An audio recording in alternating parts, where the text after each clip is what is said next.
I was born with nothing. No name worth speaking, no power in a world where power meant everything, and no one who'd ever admit to loving me. In our village tucked into the misty edge of the Elvenwood, a boy like me was more shadow than person. I wasn't hated exactly, just inconvenient. Easy to forget, easier to ignore. Uncle Bran would tell me often, in the slurred drawl that usually followed a bottle of rot brew, that I was the reason my mother died. That she gave birth to a curse, and curses never bring anything but more death. Whether he meant it or not didn't matter. He'd say it enough that I started to believe him. On the morning it all changed, the sky looked bruised. Pale purple streaks bled into a gray horizon. I was chopping firewood behind the hovel we lived in, trying not to think. That's how I spent most mornings. Muscle aching, mind silent. The knock came just as I split a knotted log clean in half. I didn't hear it over the axe, but I felt the stillness afterward. When the wind stops in Elvenwood, it means something's listening. I wiped sweat from my brow and stepped around the front. A rider waited. Not from our village, he was too clean, too proud, and his horse wasn't half-starved. Cloaked in deep blue with silver thread, he looked like he'd stepped out of a story. "You are Kael?" he asked without emotion. I hesitated. Most who knew me just called me boy, or him.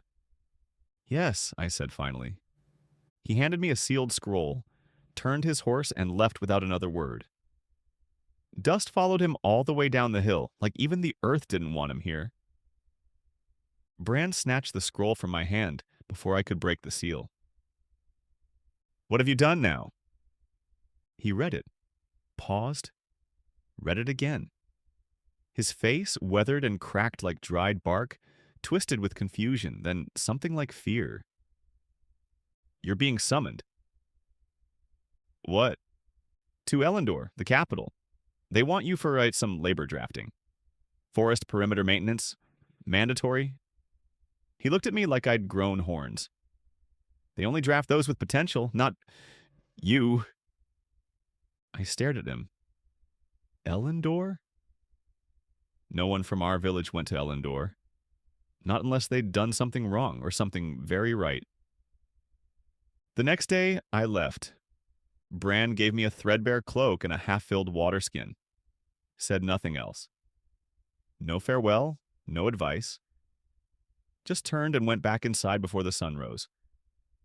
I followed the main path eastward, away from the life I knew, towards something I didn't understand. The forest changed as I walked. Trees stood straighter. Shadows grew longer even at midday. I passed no one for hours until I reached the outpost at Rivershade. There I met the others, a dozen or so recruits, most my age or older. Some wore village garb, some had traveling coats and good boots. All looked nervous. One boy, taller than the rest and smug like he knew it, grinned when he saw me. "You're the ghost from Mistvale, aren't you? Thought your kind never left their swamp." I said nothing. "Quiet one, huh? You'll love Elendor. Plenty of corners to hide in." A woman in a white tunic appeared and silenced him with a look. She carried a ledger, magical by the way it hummed. "Names," she said, "and bloodline, if known." One by one they gave theirs. When she came to me, I hesitated. "Kael," I said. "No known bloodline." Her pen paused. "Origin?" "Mistvale." Something flickered in her eyes. Disgust? Pity? Maybe both. She nodded and moved on. That night, we camped beneath stars too bright to trust. The fire was small, the silence thick. I watched them all, the recruits.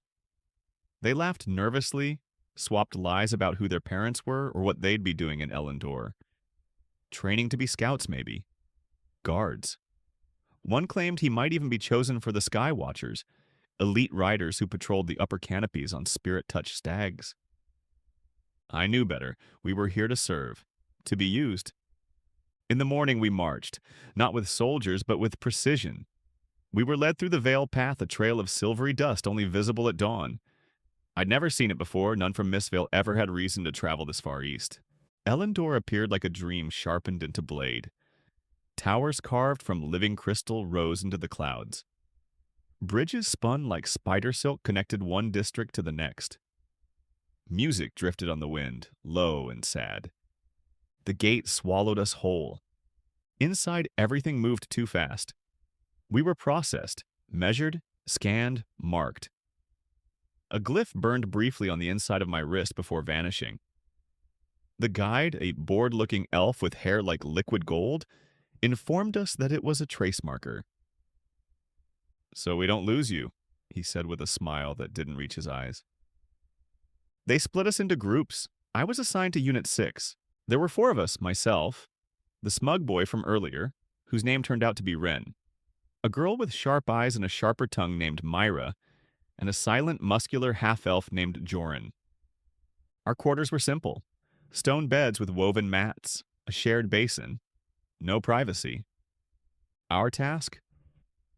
Clearing overgrowth along the ancient northern wall, near the place they called Duskline. It was said to border the lands the Fae once ruled, before they vanished, or were driven back. No one talked about what lay beyond Duskline. For the next week we worked. Each day was the same: rise before the sun, eat something tasteless, walk the path to the wall, and clear vines that bled red when cut. The tools they gave us were forged from a dull metal that rang in my bones. Ren complained constantly. Myra worked in silence, but her eyes missed nothing. Joran, I wasn't sure if he even slept. One evening, as I washed sap from my hands, I felt it. A pull, not physical, not magical. Something in the air, like a hum in my bones. I turned. Across the field, where the wall curved into fog, a figure stood. Alone, watching us. Draped in silver and black, with hair like midnight silk. I couldn't see their face, but I felt their gaze. My breath caught. No one else noticed, and when I looked again, the figure was gone. That night, I dreamt of ash and fire, of wings too large to belong to any bird, of a voice whispering in a language I didn't know but somehow understood. "He waits at the Duskline. The child without a name. The boy who should never have lived." I woke with my skin cold and my heart racing. Outside, the wind had stopped again. Don't forget to like and subscribe.